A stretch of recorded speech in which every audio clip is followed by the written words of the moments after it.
As always, the most important thing to check for when buying something is the sticker or decal. Actually, just flip this over.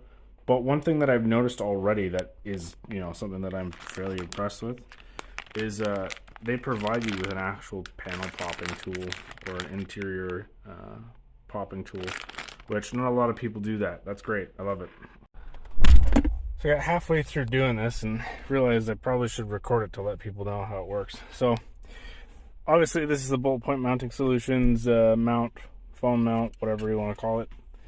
They include this beautiful panel popping tool. So you take your radio bezel out. You've got a, let's see, what size was that?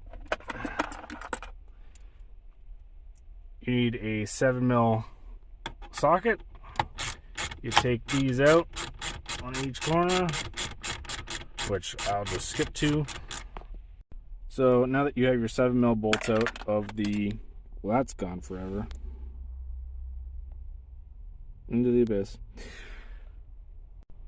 Now that you've removed your 7mm bolts, you can put them back in the holes. There is screw holes in this mount on the rear. If you choose to put them in there, you could also just use the double-sided tape. I would imagine that these two screws up front, or these bolts, because they're using the OEM bolts, are probably going to be pretty tight. So I'm not too worried about that, but we'll see. I'm going to take a look at the back and maybe secure it with the tape and a single screw. So here's what I'm talking about. The rear of the mount has double-sided tape on it, so you can just secure it to the top radio bezel slash cubby. Or you can put a couple self-tappers in there. It's really up to you. A lot of the guys are running just the tape and the two 7mm bolts up front. If that's what you choose to do, it should be sturdy enough.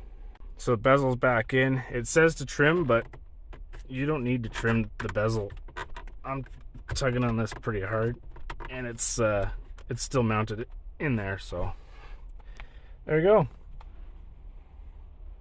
So after careful consideration, I've decided I am going to put the self-tappers in. I noticed that because it's kind of cold out and there's no weight on the back portion of this, it wasn't really sticking, so I went ahead and put those provided self-tappers in, and that should basically make sure it's not going to go anywhere.